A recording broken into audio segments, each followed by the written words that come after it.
Did I talk too much? Should have handled that just better. let it go? I wish I would stop. I wish I was would thinking stop so much. thinking so much. Did I talk too much? I wish I would stop. I was thinking so much. Take a breath. You're not alone. Let's talk about what's going on.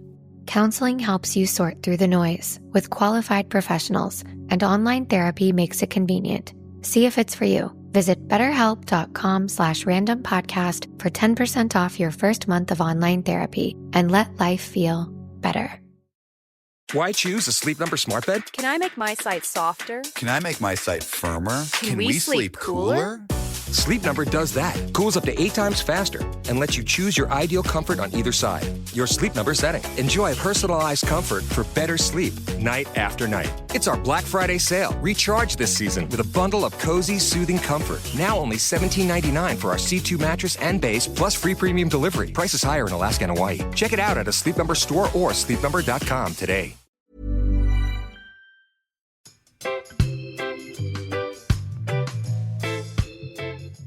Sober Curious encapsulates anyone that has ever questioned their relationship with alcohol. The Sober Curious movement encourages individuals to recognise the often unhealthy habits that are associated with alcohol, like rolling around on the floor in a bush and all of those other things that we've all done in the past, and how that might negatively impact your lives. I mean, having thorns in your bottom, Hamish, is going to have a negative impact on your life. So the questioning leads sober, curious individuals into seeking answers and hopefully seeking the help and support they deserve, be that getting therapy, going to AA, or just talking to a mate about it like I am now. That's right. It's important to remember we're not only talking to those of you who may be fighting an addiction to alcohol, we're talking really to everyone. So I guess that's why I'm here, Vic. I must be sober curious. Yes, I love it that you're identifying as that, Hamish. You are, and it's really wonderful. It means you care enough about yourself, your family and your body to consider another way. So why do you think you want to give up drinking, Hamish? Is it because you act like a total twat when you're wasted? I've got plenty of twattishness stories to share over the course of the Excellent. We series. like a bit of twattery. I know this is a safe space for twattery. It certainly you've shared is. more than most. Yeah. But yeah, I guess for me, like I said, the main reason is this becoming a new dad. To speak in sort of man language for a second. Right, okay, interesting. This is new to me. Well, I always used to want to be a footballer, right? I grew up wanting to be a footballer. Football is like an elite athlete. I saw this word elite. I want to be the best of the best. I remember thinking if I was ever a footballer, I would never drink alcohol and I'd always eat the right things and I'd be the model professional. Yeah. And then you don't become a footballer, right? Yeah. Because I'm not that good at football. And then every other job, you sort of don't give yourself the same standards, if that makes sense. So you're just kind of plodding along because you haven't achieved that original goal. Exactly. Yeah. And becoming Mind a the pun. father, I was like, this is something I really want to be elite at. Okay, I want to be right. the best possible dad I can Yep. be. And I think giving up booze is the least I can do. You know, I don't want to be hungover around a child. And I think becoming a good dad is as much about being a good husband. And again, being hungover is not helpful to my wife, you know? Yeah. I want to be the best possible husband so that she can be the best possible mum as well. Yeah. So I think that's probably been the biggest driving factor. There are other things like I think it will improve my career. It's obviously a good move for my health. But I guess more than anything, it's kind of a challenge. Like, is it something I can do? It's breaking the mold. Most people drink, right? Yep. This is going against the grain. It's always good to set yourself little challenges. And I think this one is as good as any. Yeah, and I think you're in the right place for it. I mean, you've got accountability now. Yeah, exactly. Everyone You've knows. got to give up drinking. Otherwise, we're all going to be on your back. So what is your history with booze, Hamish? I'm interested. Well, I think like any Englishman or Englishwoman, we have drunk an average amount for our country, which is probably more than the average amount than the rest of the world. Yeah, it's you know? been pretty instilled in us since birth, the old boozing, hasn't it? Exactly. Like both of us have England. We've both lived in Paris. We've both lived in Australia. Those are three places that have got fairly serious drinking cultures. Yeah, actually, when I've talked about this before, I couldn't name one country that didn't have a serious drinking culture. Perhaps India or some of those other countries in the Middle East where they don't drink as much. But yeah, I think most countries have a little bit of an issue going on. Yeah, that's true. So yeah, I guess my history of booze, obviously it started at school. I went to this sort of fancy boarding school in the middle of nowhere in Yorkshire, which was lovely. And I guess one of the good things about the school is that it was so far from everywhere that it was very difficult to get drugs. Well, right, that's disappointing. That's why I went to a rough comprehensive. Well, that's it, right? Yeah. Most schools, especially the ones that are near London, really easy to get drugs. Right. My school, impossible to get drugs. God, how disappointing. Which in a way is good, but in a way it means the one thing that we can get our hands on and we threw ourselves into was getting our hands on booze, right? And the school's in Yorkshire, it's famous for pubs, it's famous for drinking. So I guess it sort of started there, drinking warm Fosters in the bottom of a bush. Oh, yeah, ciders. Yeah. Yep. Yeah, we'd hide them in the bottom of a field and we'd go and sit in a puddle and drink them on a Friday night. Yeah, a bottle of Scrumpy Jack, wasn't it? Yeah, lovely. So it started there. Then I went on to uni, Newcastle Uni, again, infamous drinking culture. And yeah, I guess I was always sort of the lightweight. So I was pretty much a male-dominated school. The more you drink, the cooler you are. Okay. I was never cool because I was always drunk after one drink. Yeah. And not funny drunk, just the loser. Blithering idiot. Yeah, I've always been the blithering idiot. Okay, good. We like blithering idiots. So yeah, school, then on to uni was a massive drinking culture at Newcastle Uni, particularly because it's so cheap. Yeah. And it's literally cheaper to go on a night out than it was to eat dinner. Okay. Which is the decision that we happily made most nights, particularly when your university halls are atrocious and it's not much fun sitting around in them sober. And then, I went on to Paris, and Paris is Paris. I don't need to say much about Paris. Obviously, there's an abundance of wine, and then moved out to Australia. So, I guess it's sort of, my story's normal in terms of drinking. I've always been surrounded by it. I've always lived in cities that are into it, and I've always been in social groups that are pretty drinks heavy. I can't think of a social event I've ever gone to which hasn't revolved around booze. And that's what's interesting about it, like the comparison between having Lucy here and my story and your story is that the vast spectrum of alcoholism is what we talk about a lot on this podcast, and saying, look, we all sit on it somewhere. I mean, I don't know anyone who doesn't sit somewhere on it unless they're sober now, because it is vast and there are these extremes. You either like a real problem drinker, an extreme drinker, we would call it. You sit somewhere in the middle between that pub and an AA meeting, or you sit at the end where you think you're a normal drinker and you are drinking to satisfy the needs of your culture that surrounds you. So it's such an interesting angle having you here, Hamish, and getting this story from somebody who's perhaps not a problem drinker. I wouldn't really describe you as that, but perhaps the problem is that it is normalised and that everyone's doing it, and perhaps that is a problem in itself, which is a really fascinating angle and perspective, especially from a male. And there's not many male people standing up in this realm talking about alcohol because it is so normal and so expected. You go for a pint at the pub with your mates after work, after surfing here is a huge other culture. It's expected of you as a male. What are you, 31, Hamish? Yep. So all your social events are going to be based around booze. And what we're going to question in this series of episodes of Sober Awkward is whether that's okay or not, and how that's impacting you, and how is it possible for you to actually stop that behaviour, and what's it like? My history, I've talked about it all before. I didn't realise I was sober curious, but now that term really encapsulates me. I thought I was just a pisshead that couldn't stop drinking and was rubbish at moderation and ignored all these red flags throughout my life. I described myself before I discovered that sober curious term as a socially acceptable alcoholic, or a pisshead, or somebody that had no off switch. But when I found that term, the term that we're going to really shove down your throat today, Hamish, that I discovered that kind of made me feel cosy. And there's something to be said for feeling accepted and having an identity and feeling cosy, no matter whether it's in your work or in your home. Feeling accepted into a group, like a tribe, is a feeling that kind of relaxes you, doesn't it? What do you feel about that term? Do you like it? Why choose a Sleep Number smart bed? Can I make my site softer? Can I make my site firmer? Can we sleep cooler? Sleep Number does that. Cools up to 8 times faster and lets you choose your ideal comfort on either side. Your Sleep Number setting. Enjoy personalized comfort for better sleep night after night. It's our Black Friday sale. Recharge this season with a bundle of cozy, soothing comfort. Now only $17.99 for our C2 mattress and base, plus free premium delivery. Prices higher in Alaska and Hawaii. Check it out at a Sleep Number store or sleepnumber.com today. Studies show that 100% of everybody in the world wants to curl up indoors and do nothing because it's so darn cold out there. That's why many people are turning to Bombas, whose pillowy plush slippers and warm merino wool socks have been said to be the most comfortable in the history of feet. Bombas products have been found to boost coziness by up to 1,000,000%. Okay, enough fake statistics, but could Bombas socks and slippers really be the cure?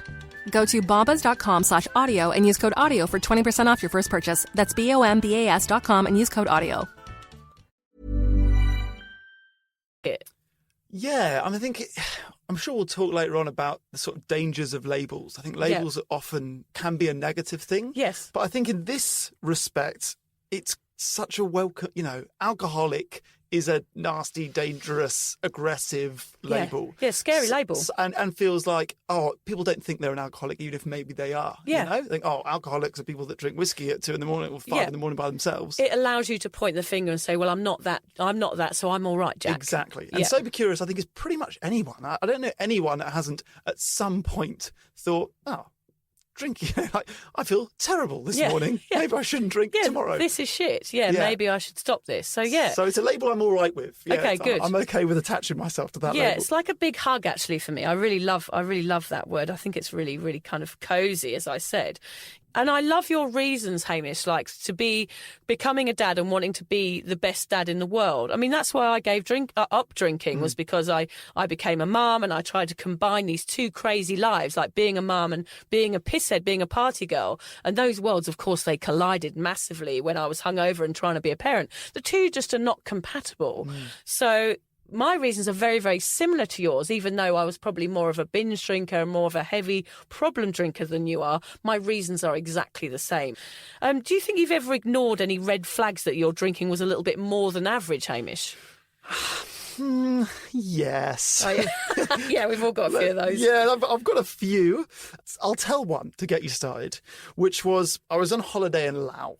And I feel like Laos, a bit like Thailand with you, seems to be a place where particularly Brits really go for it. Well, a lot in those Southeast Asian countries, there's not many rules. Yeah, like you can ride 5 of you on a motorbike without helmets, like be sick on the pavement, carry on. Like there's no police around. You can just do whatever you want. Yeah. And, we usually go when we're 18, 19 years old and we're looking for a bit of escapism. Yeah, totally. So I was in Laos. And for anyone that's been to Laos, particularly when you're 18, 19 years old, the thing to do there is you hop on this donut, a blow-up inflatable rubber ringy.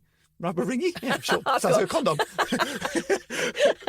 you hop on a big You don't want to have a rubber ringy. That sounds painful. Inflatable condom, and you go down the river, and along the river are lots of different bars, all right? Yeah. So I'd been there about a week, and the 3 best mates I was travelling with said, we don't want to go out tonight. We've gone out every night. And I said, screw you, I'm going to go out alone. So I went out alone, and we were playing beer pong, but not with beer. It was with a local whiskey. Oh, rice wine or something. Something like that. Yeah, I don't even drink whiskey. But No. I don't think Laos, beautiful country, not sure if it's famous for its whiskey. It's basically window cleaner. Yeah, exactly. Yeah. So I remember playing beer pong with whiskey, and I'm actually pretty good at throwing ping pong. So that is one of my skills. Okay, excellent. Yeah, but I guess on that day I must have not been great because I definitely did the majority of the drinking. Okay. And I remember somehow getting home. I do remember vaguely walking, and I think a minibus gave me a lift, right? Which is a whole dangerous another section of this story. Yeah. But I wasn't abducted. And I remember getting home, and my friends were sort of in the internet cafe front reception area of the hostel. I charged straight past them, got into bed, think, cool, I need to pass out. My night is over. Yeah. Pass out and I'll just wake up and everything will be fine. Anyway, I get into bed, start getting room spinning. I'm like, I need to throw up. So I run to the loo. Throw up, that's cool. I'm sort of hugging the loo. The throw up's happening. That's fine. That's a control I've not missed. Then I was like, I need to poo. So I think that's okay. I'm near the loo. I'll hop up. I'll swap around. Yeah. And I'll poo. That's cool. That happened. That's fine. Then I need to throw up again. That's cool. That's happened. Then I need to get back into bed. I remember thinking, I just need to get into bed. I need to pass out. This needs to end. I remember basically what started was a puke poo pirouette. Okay. So I'm at the loo. I'm spinning like a ballerina. I think it's called swamping yourself. Is that what it's called? Yeah, there's Swamping. something like that, yeah.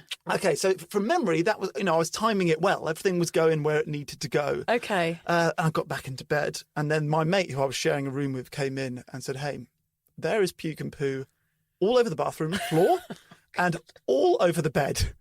And I can remember sort of sobering up as he said that. And I looked him dead in the eyes and I said, George, a wolf ran in through the window, pooed the bed, and threw up on the floor in the bathroom.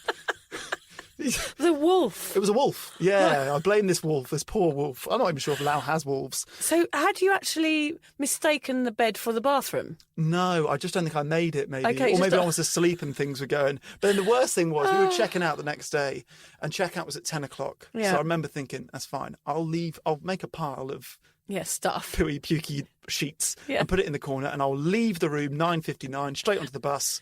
They'll never know. I'm out of here. So 9:59, I'm out. The bus is late. Oh. The German hostel owner comes to the reception. He goes, right, who's in room G4? Slowly raised my hand. Oh, no, the shame. Yeah, and he was just disappointed. This lovely guy was just let down with me rather than Dear. angry. It's so similar to my Thailand story when I booted the door in, which I've told on another podcast, when I had to do a runner from a resort and the man caught me and I had to pay a massive fine. But I didn't remember booting a door in. These terrible stories. Did you remember that day, Hamish, thinking maybe I shouldn't drink so much? Yeah, well, worryingly, no. Now, that was Okay. quite early on in the holiday. Yeah. So it's only in retrospect I was like, that is totally out of control. And Yeah. I've got myself, I know. Everyone that I met that day, I've never seen since. So what was going What was on? my mission that I day? mean, we've all done these crazy things. Like I'm a finger less than most. I've been arrested, risky sexual situations, naked in a sombrero on vomiting on a children's party. I'm sure these stories will all come out at some stage in our podcast, Hamish.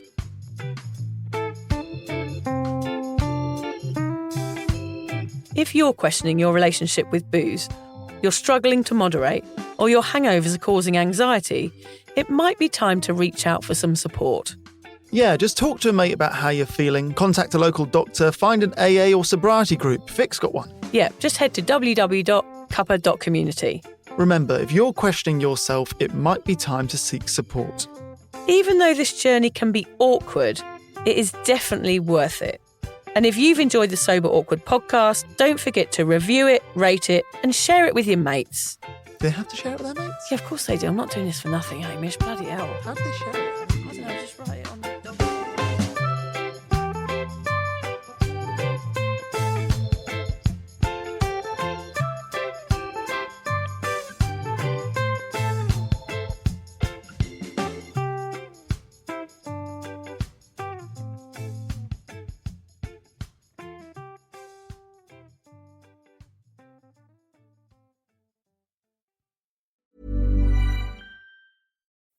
Time. It's always vanishing. The commute, the errands, the work functions, the meetings, selling your car. Unless you sell your car with Carvana. Get a real offer in minutes. Get it picked up from your door. Get paid on the spot. So fast, you'll wonder what the catch is. There isn't one. We just respect you and your time. Oh, you're still here? Move along now. Enjoy your day. Sell your car today. Carvana. Pickup fees may apply.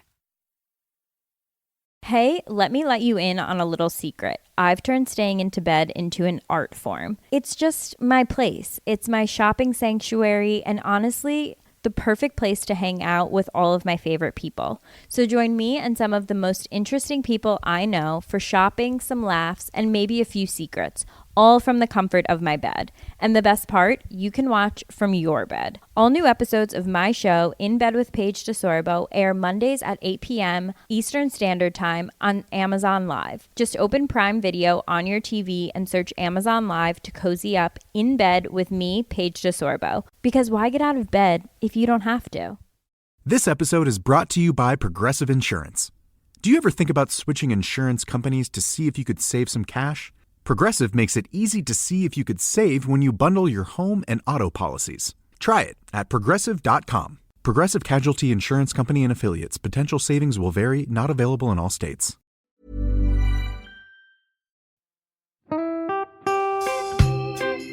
So, as you probably know, my comedy memoir, 1,000 Wasted Sundays, is officially out. All my magnificent fuck-uppery in one awkward hit. If you'd like to get your hands on a copy, it's now available from all good bookstores. We always say all good bookstores, don't we? Yeah. Are there bad No, it's bookstores? probably ones with moody sellers. Oh yeah, really Yeah. depressed librarian folk. Yes, Okay, yeah. So there are probably some, but we're only storing it in the good ones. It's only made it into the goodies. You can also get it from all good online retailers. The print version and ebook are out now, and the audiobook will be available in March. I've been writing my memoir for 5 years. It will make you laugh, cry and cringe and hopefully inspire a few people to reconsider their relationship with booze. If you love the podcast, then I think you'll love the book, even if I do say so myself. Hamish has read it. What did you think? I feel like I know a little bit too much about you now, to be honest, Vic. Look, I really loved it. It was hilarious and surprisingly moving, but I feel like I've seen you naked in a literary sense. Yeah. Does that make sense? Yeah, that's worrying. Yeah. From an emotional point of view, seriously, it wobbled my teeny weeny wooden heart, Vic. Okay. My teeny little wooden heart. Well, his wooden heart is broken. Anyway, so if you do manage to get your filthy mitts on a copy, please do me a favour and head to goodreads.com and give me a review. Doing that will help me get it out there to those that need a bit of sober support. So there you have it. My story, unwanted warts and all. Come and get awkward with me. Not to be too demanding or anything, but seriously, go and buy it now. Go and buy it right now. Yeah, don't just tell your friends, buy it, and then buy your friends one or two. Yeah, don't give them a copy, buy it, yeah. And you know what, don't be careful where you store it. If you lose it, you can always buy another 5. Yeah, buy another one. Yeah.